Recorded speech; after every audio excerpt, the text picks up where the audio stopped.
We cue into game number 1 of the semifinals, and what we have here, we are playing the infamous Pizza Rat deck. There is a rat of sorcery within my deck list, and we are looking for Lost in the Depths in the mulligan. What I want to accomplish is I want to get the Lost in the Depths, and that is the most important card that I can get, and everything about my mulligan is looking for the Lost in the Depths. We don't get it here. We only have one card draw in our opening hand. This is a pretty bad opening hand. We are going second in this game. However, in this particular matchup, we don't care if we're going first or second. We just want Lost in the Depths, and that's the only thing that matters. The one thing I do like here is that Halfdis on turn 1 just uses their GP, so they didn't really apply pressure. The way that you beat combo decks is you come out with a lot of speed and you kill them before they can execute their combo. If you give me unlimited time, I do have one turn kill potential with multiple different lines in this build. However, we haven't drawn the Lost in the Depths, and we're kind of just bricking on all of our draws here. So I'm forcing again, and we have the option of keeping Pyric. And so the idea is that Pyric is kind of a combo piece, so it's not a bad card to draw.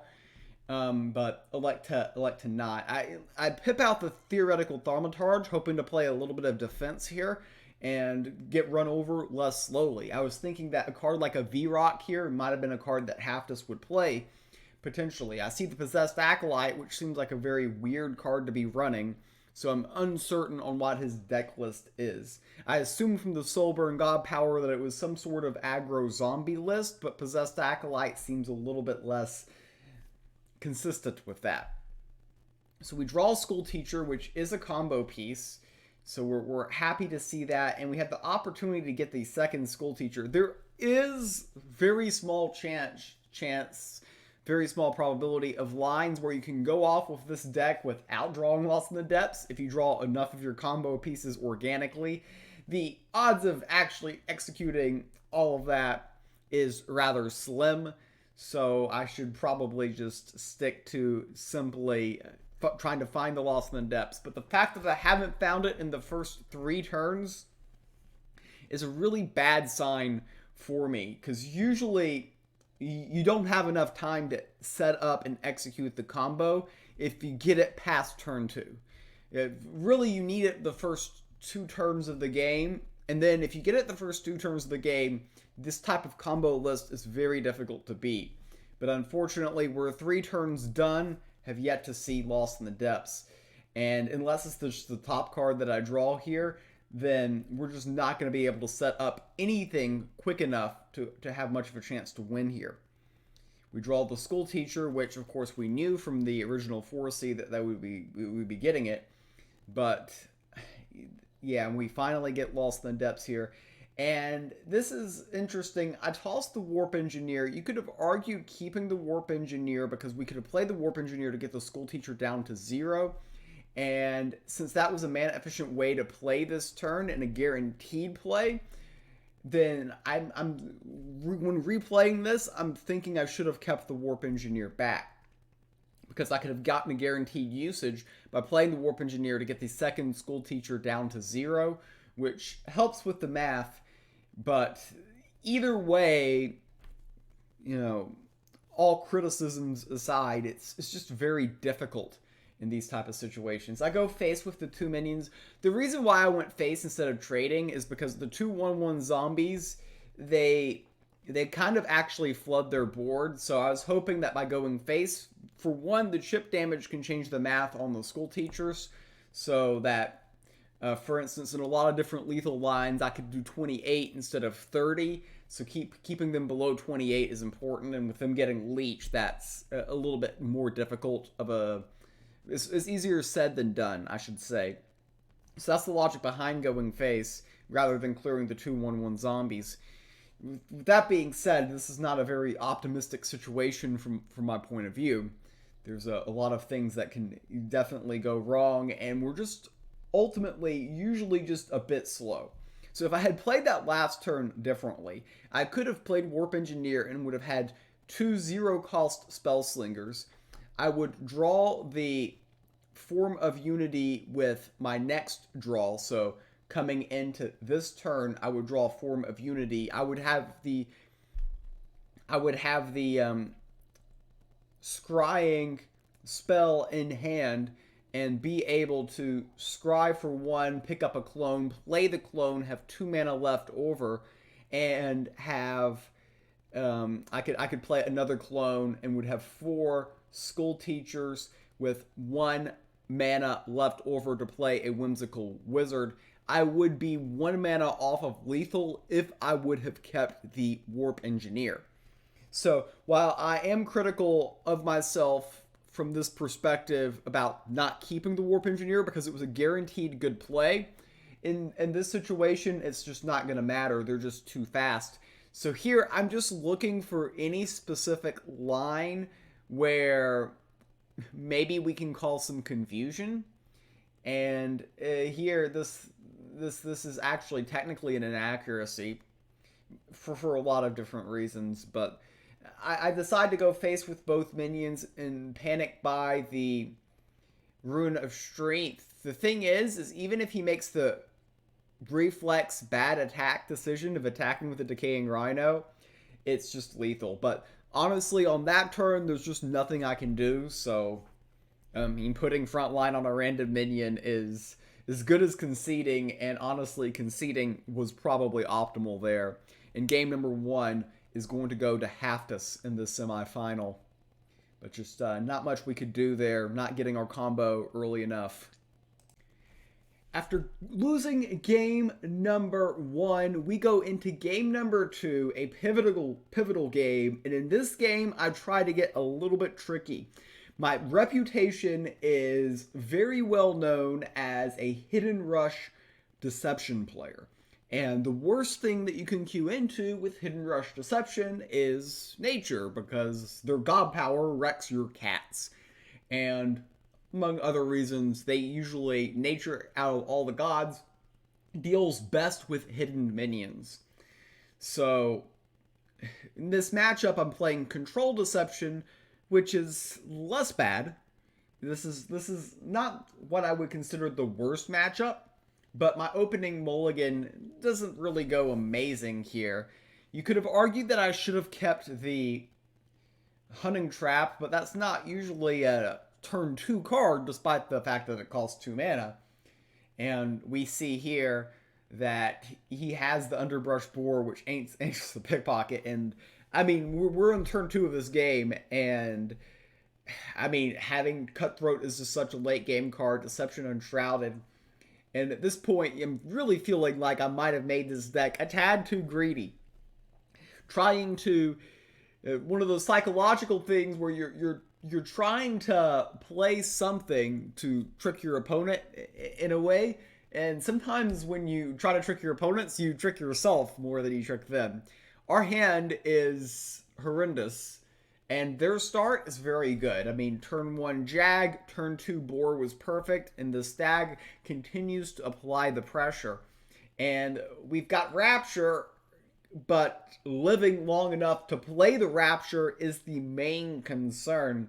I'm probably going to need to top deck a 5 mana board-wide Sleep Elixir of the Panther to really be able to buy myself some time to set up the Rapture dance. And unless I top deck, it's just looking bleak here. He buys the Ambitious Adventurer, which we're hoping means that he just has kind of an off turn this turn. We're hoping that he doesn't continue applying the pressure, because as of right now, we don't have great ways of stopping said pressure. And they go ahead and play the Loam Naturals, which I'm like 97% sure they randomly generated. I don't think anybody runs that card naturally.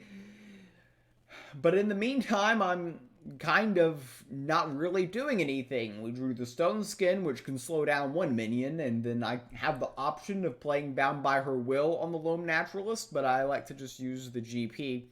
I should have played Bound by Her Will and gone from a little casino moment, hoping to get a random nature card that would save me in this situation.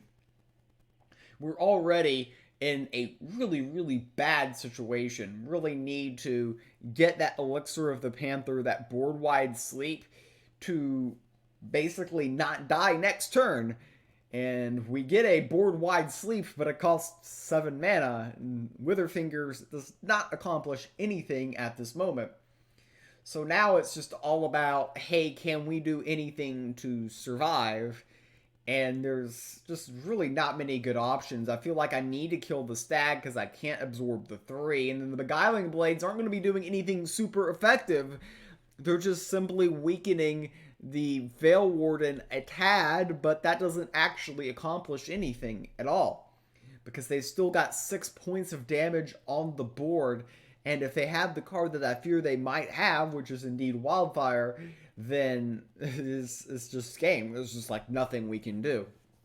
But it's just one of those situations where I don't consider this a bad matchup necessarily. It's just a bad draw.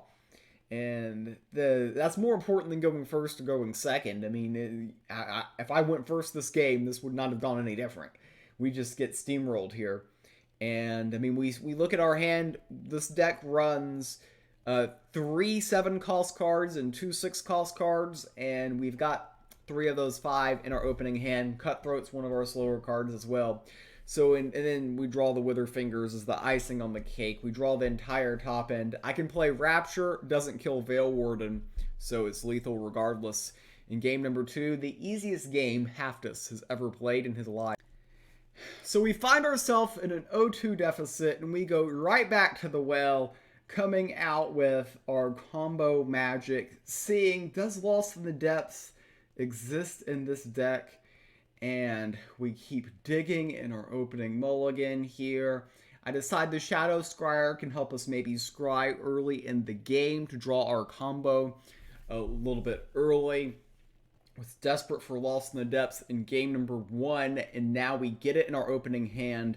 And honestly, if you could pick an opening hand, this is very close. I mean, I would probably rather have the Warp Engineer than the clone, but beggars can't be choosers. We'll get to the Warp Engineer quick enough. Bam. And this is literally the best possible start that we can expect. And going first here. This is just a really difficult situation for any deck. And Haftus, their line on that turn of playing the Enduring Shield is very, very slow.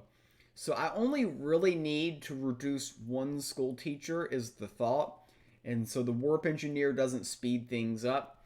So we get the reduction on the Spell Slinger. We know that we can clone and 4C to set up everything. And if I can execute every stage of this game correctly, I should be able to have lethal on turn number 5. That is the hope.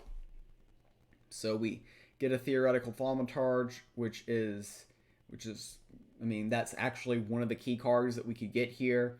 We have the option to reduce the School Teacher. Now, it can actually, I could have actually kept Pyric there. There was nothing wrong with keeping Pyric, because what you can do with Pyric is you can clone the 3rd Spellslinger. Well, you can get a 3rd clone on the Spellslinger, and if you go 5 wide and then play that 6th minion, that is actually mathematically lethal. It's why Pyric is in the deck, so there would have been nothing wrong with keeping Pyric. However, I know that Haftus is already at 26, and I know that with the School Teacher, we have lethal next turn with just the 5 cards we have in our hand. So I pause here for a second. I'm doing the math right now, just making sure like nothing we do really matters here because we just have lethal. So that's a nice situation to be in. This is game 1 was the example of why School Teachers do not work. Game 2, this is the dream situation. You get the Lost in the Depths, you have good complementary cards in the opening hand, and this is pretty much as good as it possibly can run. This is, I mean, there are some help lethals where you can win on turn number 4, but this is as smooth as it gets. This is exactly what you want to see. This is what you dream of when you queue in with School Teachers. And in this game, Haftus had no chance. And just as easily as we lost game number 2, we take game 3 instantaneously and hopefully grab some momentum in this match. So now here we come up, game number 4, must-win situation to force a decisive game number 5. We're going first with Aggro Deception, so everything feels to be coming very good. right now. But our opening mulligan, we have 2 utility cards and a full 4 cost cards, and all we're getting is utility cards. We keep the knife, hoping we get a cat we can play on, but here, this is literally the worst you can get. With Hidden Rush Deception in your opening mulligan, and this deck curves down at 4, I want to have my turn 1 and my turn 2 planned. In this game, turn 1 pass, turn 2 pass. And that's just almost always going to lose, like 99% of the time with Hidden Rush Deception. You just have to come out with a lot of speed. And the crazy thing is he might think that I'm still playing Control Deception because I showed that to him in game number 2. But now the Shadewalker kind of makes it obvious. They play a Raid Reveler here. And here, I don't really have much of an option. I've got to go all in. I've got to push all my chips in the middle, go all in on that Shadewalker, and this is actually a legitimate question. If they don't have a Carnage Sweep or a Savage Strike, then that Shadewalker wins the game. It's as bad as my opener. We are asking some questions here. If they don't have either of those cards, the Shadewalker carries. Unfortunately for me, I didn't know this at the time when this was played, because I knew when I went all in on the Shadewalker, Carnage Sweep was a possibility. I just didn't have another line. But he actually top decked the Carnage Sweep. Well, when I was rewatching the VOD on Suli's stream, which had both cams, and that was a bit sad. So I knew we were in a bit of a rough spot here. Here I'm desperate, so I'm gonna do something.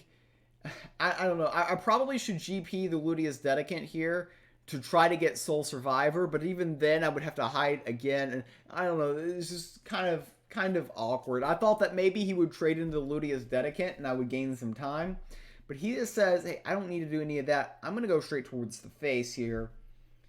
And at this point, it's just like, well, if he has Soul Survivor, then I just lose. And I know this.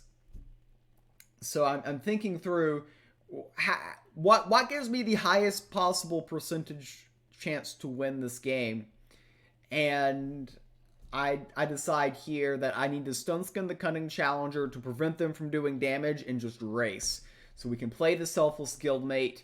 We get a random card off of Ludius Dedicant, which can literally be any card that's in his deck list. So I'm going to go ahead and attack with the Armor Lurker face. And then the idea is I'm going to hide the Armor Lurker because it's the minion with 5 attack. It's my biggest minion, so I want to keep that hidden. We get a random card from their deck, get Grendel. Grendel doesn't really help me with my calls, unfortunately. But here, I need to play the Stone Skin to have a chance in the race just to slow them down, because I probably need 2 more turns to kill them. And then I'm playing the Shadow Cat to, again, apply additional pressure. I want to force them to trade 1 Raid Reveler into the Ludius Dedicant. That's what we're hoping to accomplish here. We're asking the question, do they have Soul Survivor? Carnage Sweep here is another winner for them. Savage Strike wins for them. There's a lot of different ways we can lose in this situation, but the card that I was most afraid of was Soul Survivor, and as soon as he hits the pip at 5.5, I know it's coming.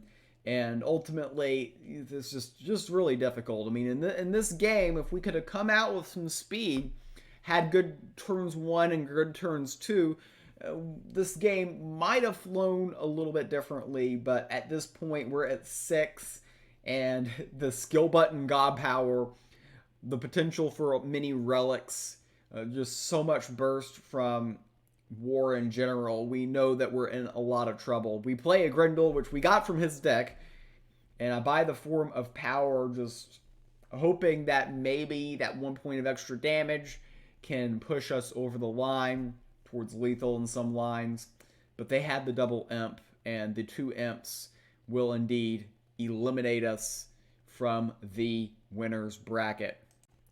So now we enter game number 1 of the loser's bracket, the 3rd place game, a match that you don't want to participate in, you don't want to spectate on YouTube, nobody wants to be here, and I'm not going to pretend that I'm excited to be playing this game.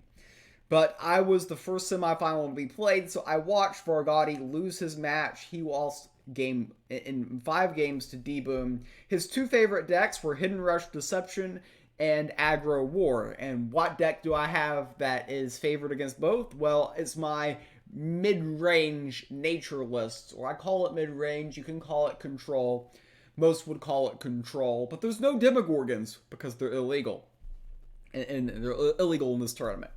So, anyways, I get the matchup I wanted. I want to cue this deck into Hidden Rush Deception. This is a dream situation, but they actually have Lady Marcella, and Lady Marcella is the best card that you can have as a Hidden Rush player when facing nature. So he got it, and which is good for him. And now I have a 50-50 early in this game, which can be absolutely critical for long-term board momentum, and we hit the 50-50. That's going to be very unfortunate for Forgotti because I get a 3 board, and it's just not looking good for them. So this is an ideal situation from my standpoint here. They're playing Blade Bar in Hidden Rush. When I watched the live broadcast, I was making fun of that deck inclusion. And I'm making fun of that deck inclusion here because he is indeed playing an aggro list and running Blade Bar, which confuses me. So here, this turn I have a lot of options, and going back on it, I think I misplayed. And I actually think that drawing Photogenesis led me to this misplay. I needed to just trade both minions and play Veil Warden, and then yeah, that's a 5-mana 4/5. Leaving these 1/1, leaving a 1/1 deadly on the board against Deception isn't very useful. I thought that he would just ping it off, but it's Deception. They can just play hidden minions and they don't have to worry about it. And the reason why that's really bad to keep it on the board is anything I can play now, Bound by Her Will and Umber Arrow, both vulnerable to take the deadly minion away. And there's really nothing I can do about it. I know this. I play the Veil Warden Minotaur anyways because, I mean, we kind of have to. And now they have the option of playing a gold Umber Arrow. He went to the Forge. He's very excited about that Umber Arrow, and he gets the value that you want to accomplish out of it. Those 3 barrels are about to explode, and he's going to say, hey, those 3 barrels are annoying. How about you have 3 more? And that is quite annoying because I can't play anything. You see, I've got Avatar of Nature, Pact Succession. I've got all these things I want to play this turn, and I can't play any of them. So this turn, I'm going to play Lightning Strike, and the main purpose is to secure the bag on the Valka's Discovery and the Sanctum. That's a key card for Deception, and the key card for playing against Deception, I should say. So we were able to secure that. That's something I definitely wanted here. Now Vergotti, in a difficult situation, only has me down to 22, effectively 16 when those next barrels explode. But I do run a lot of healing in this deck, which makes things a little bit difficult. And we already see the Avatar of Nature in hand. But they play the Merrick, and I really want to remove the Merrick from the board here. And we get first Phoenix, which does the trick. It's kind of a tricky, annoying minion because it keeps coming back. Granted, their God Power can just remove it every single turn. But, you know, that does get them to spend 2 mana on something every single turn. You could have argued that pipping out to GP to kill the 1/1 minion was bad. And I would probably agree with you. But I was just trying to keep a clean board, didn't want super clean ways for them to go into the first Phoenix for some reason. But I do think that looking back on this now, I probably should have conserved that mana pip. That was pretty bad usage. It limits what I can do this turn. We can't play a lot of the things that we would like to play. But here they're going to use the GP to kill the first Phoenix, which only produces the egg. And yeah, now we have a good board to Canopy. So the funny thing is looking back on it, I was really critical of that Selena's Mark play. However, the way the game played out, it was actually looked like the correct play because I can't Canopy or GP or really do much of anything there safely with the 1/1 on the board. So maybe I proved myself something there. They're go ahead and play the Barksworn Hunter, and then both of them end up hitting the Selena, which is not a terrible result. I mean, they could have removed the Phoenix Egg, but like the Selena with 1 or 2 health at the end would have been a pretty annoying minion. Speaking of annoying, the Avatar of Nature now in play and going to be generating walking plants, which is very tough for Deception. He's got 3 cards in hand, probably looking to do some sort of big bursty turn at some point. And he does elect to buy the Ruin of Strength, basically probably to prevent me from having it. I draw Compost Charm. I can play Photogenesis and get 4 random nature cards here for effectively the cost of 1 mana. That seems good to me. At this point, I can honestly probably do almost anything I want here and still be winning. I decided that, hey, 17 is a scary number to be at, so I'm going to go ahead, boost myself up a little bit, play Blazing Talisman, which, by the way, Blazing Talisman is an incredibly annoying card for Deception that likes to go face with minions and then hide them. Adding the burn on top of that can be quite the headache and prevent them from snowballing, which is what Deception always wants to do. They have the Shade Walker, but the Shade Walker doesn't really accomplish too much at the moment. It threatens 5. I could play Volca's Discovery to kill it, but instead I just top deck Lightning Strike. This might be the definition of an unnecessary top deck, but hey, we go ahead here and execute said top deck, because at the end of the day, why not? And this is going to give us an incomplete, entirely filled board here. I have the option of playing Swordbreaker Sage just to fill the board, but I'm just like, I mean, he basically needs Rapture to deal with this board anyways, so I had the favor and the time to just go ahead and throw the Rune of Fire at his face to speed things up a tab. And we will get the first Phoenix and a Walking Plant back. So here it's just very difficult for them to prevent just losing almost instantly here.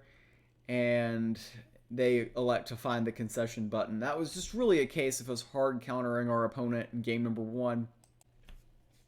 So we won game number 1, queuing into game number 2, and we're playing a kind of mid-ish range light deck.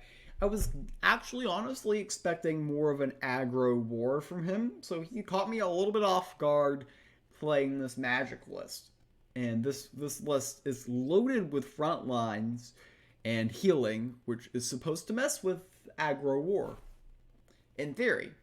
But we have the early Lysander Spear in hand. Olympian Guard is another card that's pretty interesting. We don't want to just play that on 1, because on 2 we have Lysander Spear.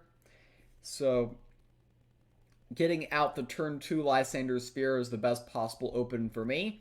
And getting out the turn 1 Palace Wand is the best possible open for my opponent, who is playing a card draw magic variant. And the interesting thing about this format, that no neutrals allowed, every card in my deck buffs the Lysander Spear, every card in Vargadi's deck buffs the Palace Wand. So those 2 infinite durability relics are both destined to basically take off and go to the moon. So using Lysander Spear on an armored creature is like the dream. You want to buff those up, because now it just requires even more resources to get that off the board. They do indeed have the Street Conjurer and have a form of power. They elect to draw here, and they get the Ancient Text, which can indeed finish off the Paladin. So they did spend 2 cards and commit the Street Conjurer to get rid of the Paladin, but probably well worth it, because if I kept buffing that minion, the cost was just going to keep going up. The Heal God Power, the Recovering Sigil in hand, it can be very difficult to remove if you let that get out of control. Vargadi did a good job of preventing that from getting out of control. But we still have the Lysander Spear, and we elected to go ahead and make the creature that gives order get the buff. The reason why we didn't put it on the Olympian Guard is if we buff the Olympian Guard, then its ability of buffing itself doesn't trigger. So by buffing the just ordinary minion that's a from a 2/3 to a 4/5, it makes it pretty difficult to remove. Granted, a Star Shard Bolt with the spell damage on the board does the trick. But if they don't have a Star Shard Bolt, it's rather inconvenient. Here, got to be very noticeable about what they've done here. They use the Pip to go up to 5 mana, and then play Warp Engineer, and then don't have a good turn. They just use the GP. What he's basically saying is, I have Unbound Flames. I speak the language that is card draw magic. He says, I have Unbound Flames in my hand, and I just reduced it, and I plan to play it next turn. And I believe him, because I don't feel the need of committing anything else to this board, because he's going to play Unbound Flames. I don't feel the need of using my Lysander Spear, because he's going to play Unbound Flames. That was my thought last turn. However, he doesn't actually have to commit to what he was presenting. He was saying that, hey, I'm going to play Unbound Flames, but sometimes in GU, you can bluff a little bit. You don't have to commit to that. And he says, I'm going to Worm Breath that Olympian Guard, and this way I can go ahead and get through you and push 2 damage to the face and pick up 6 favor. Actually, 9 favor when you can't kill the Olympian Guard. Which is it's interesting. He elected to kill the 3/4 instead of the 4/5 because he could go to the face. He pips out the Safeguard Incantation, so I don't really gain anything by going to the face to remove the Protected. So what am I worried about here? Well, the thing that I think of here is I know indeed he has Unbound in hand. So playing Cadmos and buffing Cadmos still dies to the Unbound Flames in his hand. So I'm trying to have a productive turn without committing too many resources. And the way I do that is this. I decide, I'm going to go ahead and I'm going to apply the buff to the Radiant Bomber. The reason why, I think that's going to bait him to go to the Radiant Bomber with the Unbound Flames, because if I leave them a 4/4 and a 2/4, he goes to my face. So I thought by using the Lysander Spear, I would save 4 points of face damage. That was my thought, but Vergati had different ideas. He's going to go ahead here, and this turn, this really caught me by surprise, because I was fully expecting the Unbound Flames this turn, because I knew he had it, he telegraphed it. But he goes to the face anyways. He says, I don't care about your Radiant Bomber, I'm going to the face. Which is interesting. I would have thought that he would have cared more about the Radiant Bomber, but indeed he did not. So he has 3 favor, and there is relic removal now available in the Sanctum. We see the Bronze Servant, which is very interesting. And we play the Cadmos, we buff the Cadmos, and I have the option of healing either minion. And I think about this for a second here, and he went out of his way to push damage to the face, and these magic decks can have a lot of burst. So I figured, heal my face, don't let my face get too low to where he can burn me out, because you get into situations where double Pyrex, and I don't want to worry about that. So even though it doesn't feel like an urgent need, I'm going to keep myself a little bit healthy to prevent any tricky business from happening. I also don't think the 2 health really matters on the Radiant Bomber, because I figured that he's very likely to Pyrex into an Unbound and wipe the board that way, or reduce an Unbound. Yeah, so I was expecting kind of Pyrex here, actually. I thought that he'd play Pyrex to get rid of the Cadmos and the Radiant Bomber. Then I would play the Paladin and another minion and buff the Paladin. That was my original plan. Instead, he goes out of his way and he says, haha, I'm going to Ancient Text your Radiant Bomber. Don't you wish you healed it for 2 now? And I'm like, well, I kind of look like an idiot now. So, not the first time that FakeMews has ever said that in his life, but hey, there's multiple times for everything, I guess. Here I got a lot of options. I thought about playing Ukos and Eclipse, because I thought that if I play Ukos and Eclipse, I can I can rush to grab the Bronze Servant in the Sanctum, get rid of the Palace Wand. However, the more I thought about it, I'm like, I can just play Mary Cadmos. I can put the Shadow Scryer on top of his deck. The Shadow Scryer is not going to be a useful card for him. It's not going to help him get out of the situation he's in. And the situation he is in is currently a pretty dire one. I've got that Cadmos, and I'm going to continue buffing it. And those really large minions with armor can be very difficult for Magic to deal with here. And that is going to be the general idea. Very difficult spot here for Vargadi. Needs to find an answer for the Cadmos. I mean, stuff like Palace, Shapeshifter, and Ratify come to mind.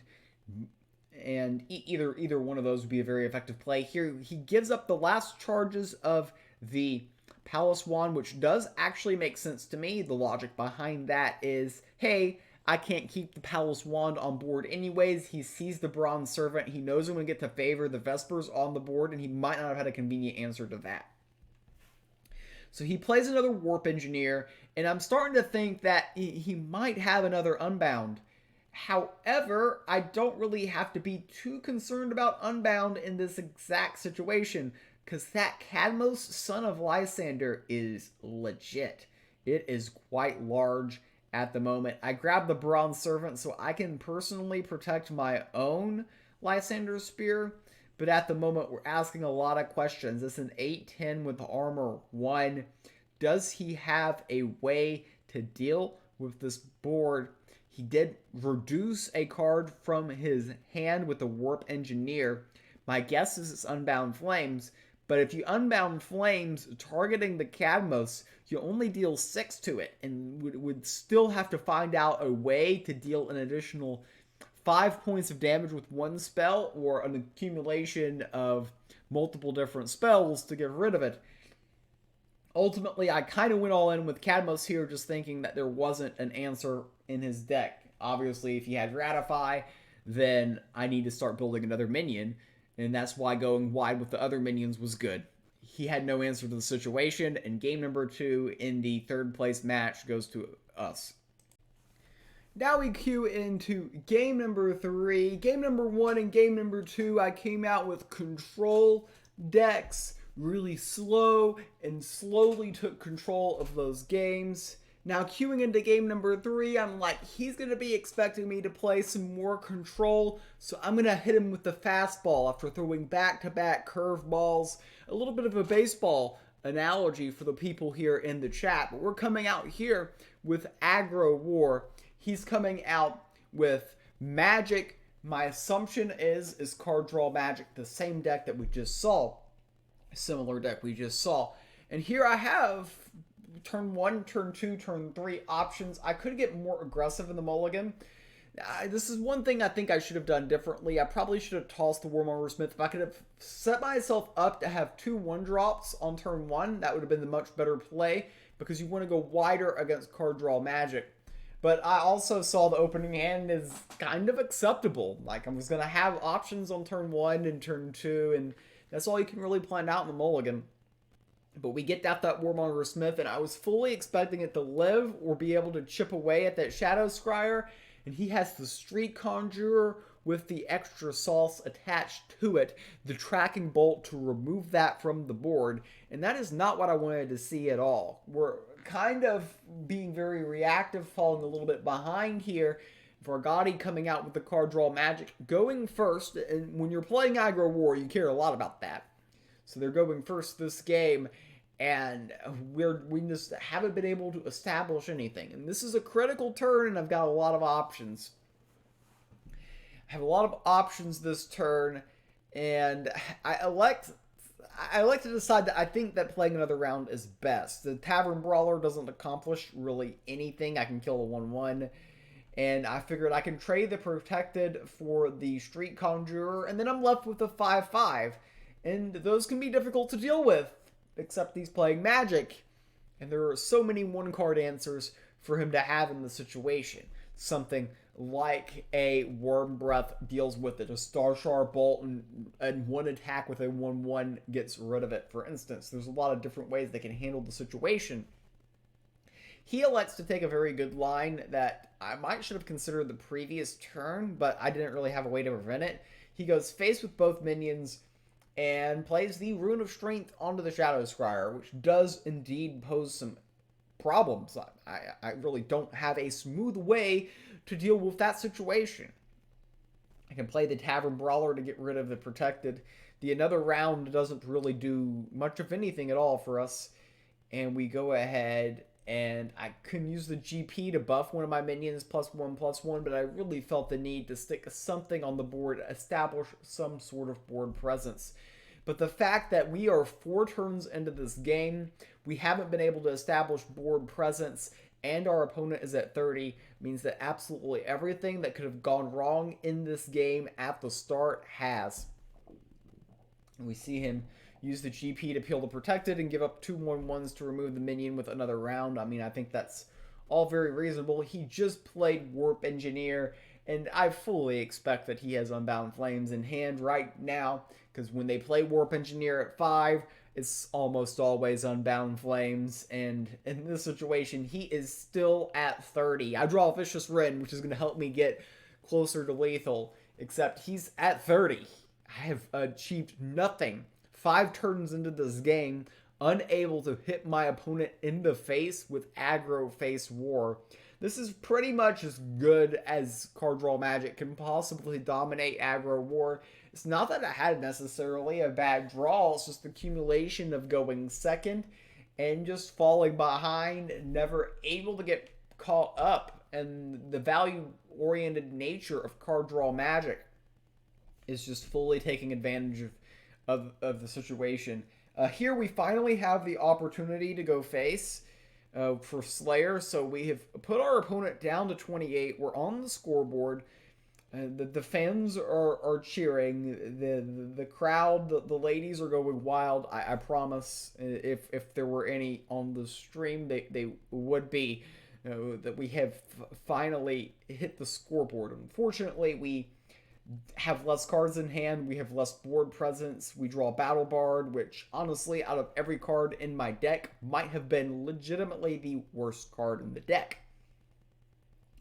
We go face for another 2, and Oni Spell Sword plus Rune Moth. They're so far ahead on the board, so far ahead in every single aspect of this game. Why not buy a Nightleaf as well to eat any potential relic I may get? We draw the Trial Spirit, and I mean, I can play the Trial Spirit and toss another round on it, but there is no coming back from the situation. This spot's completely lost. The Oni Spell Sword, the Rune Moth on the board, can't get to either of them. So, after thinking here, trying to imagine any possible way to come back, find the concede button, and that game was a complete domination for Vigardi. So now we queue into game number 4 here. I am playing an OTK zombie death deck, and traditionally you pick Soulbird in this matchup. I was not expecting him to queue more. I don't know. Honestly, I made a stupid decision here, and then I realized it after I queued. I wanted to play a fun deck because we're in the 3rd place game, and I decided after losing with a try-hard aggro war list, I would just play something fun. And then he queues in into Aggro War, and this is honestly the hard counter. And I picked Blood Ritual because I'm like, maybe I can justify it. But normally we pick the Soulburn God Power, so this adds another layer to the combo. We basically have to get to 24, have to trigger Frenzy, and then have to go off. And all of that is even more difficult with Blood Ritual. But anyways, here, he comes out, has a great turn 1, a great turn 2, coming out with speed. However, we had the Necroceptor on 2, going first into Siren of the Grave, Sulfuric Rain, Untold Greed. We got the card draw generation here. This is actually, like, basically a perfect draw for us. However, we're about to, it being a perfect draw, we're about to, like, obliterate, like, half of our hand and just draw a bunch of random stuff. But that's what we're supposed to do. We want to draw basically our entire deck. So we're going to get 3 cards, and we put some burn on our opponent's stuff. The idea just to slow them down a tad. And we do have the Blood Ritual GP available, so one idea I had was that I could potentially use the GP next turn with the Sulfuric Rain, and then I wouldn't be under as much pressure. And unfortunately for us, the buff goes on to the Raid Reveler, and we draw the second Siren, which honestly, not a bad card to draw at all, because that does potentially give us some options. We have another Untold Greed in hand, so yeah, we feel pretty good. I thought about playing Untold Greed, then I thought I might need the Untold Greed to actually kill the Siren. So I gave it some second thought. The Burrowing Scarab I could actually just remove and draw 2, and then maybe have something better to pitch than I currently have to the Siren. So those are kind of the thoughts I have. I want to draw a Canopic Hoarder at some time. That is kind of the next key card that I could get. And I am very worried about the Valka's Discovery and the Sanctum. Valka's Discovery prevents my Sleep Chain, but they're at 7 favor. Unfortunately, attacking puts my opponent at 10 favor. So that's something I gotta keep in mind. We do draw a second Corpse Explosion, which is not useful, except for the fact that it gives me a very easy decision on what to throw away with Siren of the Grave. I only need one Corpse Explosion to go off, and a war doesn't have disruption like Cutthroat Insight that I have to worry about. So I can safely toss one Corpse Explosion as an unnecessary card. Now here, I play the V-Rock, and I have the option between the Sulfuric Rain and the Untold Greed. I'm going to like to go ahead and play the Sulfuric Rain because I'm worried about leaving the V-Rock on the board could potentially let my opponent maybe somehow meander their way into extra favor. Not sure if that was a mistake or not, but we draw a lot of cards, and we have Necronomics, we have Infestation, we have Corpse Explosion, so we actually have all of our combo pieces. Now the question is now how do we get Frenzied? And now I look very questionable with my GP selection. Keep in mind that even if I had Soulburn, this turn we wouldn't have lethal. So here, I have the Canopic Hoarder, which is the exact card that I need in this situation, so it makes the decision very, very easy to do. We have to play the Canopic Hoarder. We have no other options. Here, I go ahead, I count the cards in my hand, and I'm very, very concerned about that Valka's Discovery in the Sanctum. The only good thing is, if they play Valka's Discovery, it does kill their White for Garb, which does limit some of their points of damage. So we go ahead and I sleep and I draw 1, because if I draw 2, I will overdraw in my next draw phase. So we wanted to keep that in mind. Now, it's a very interesting situation, because if they kill my Canopic Hoarder, then I have no real way to proc Frenzy next turn. If they leave the Canopic Hoarder on the board, then I actually can just kill it and then win the game. Kind of a weird spot, because I have Untold Greed in hand. They don't kill it. I don't think they realize how important the Canopic Hoarder was. We top deck Ragnarok, which at 11, the math actually doesn't work unless we can heal ourselves, and we actually can, but we can't do everything that we would need to do in that sequence. The important thing here is that we can go to the face, and we have multiple outs to lethal here. We could play Mass Raise, and then, yeah, Necronomics, Ragnarok type of line. That would end up getting there eventually as well. But here we have the Infestation, we have the Necronomics, and the Corpse Explosion. We've triggered the Frenzied. Without the Soulburn, the God Power actually selected might have been pretty key. Despite being a questionable decision, the 3 points of damage that I saved, actually a net 4-point life gain by killing the 3-1 Valkyrie, was the difference in the game, because otherwise we would have taken 3 points extra damage and not been able to go off for the combo. So, questionable decisions pay off, and we end up with 3rd place. But we won with a fun deck, so that's good.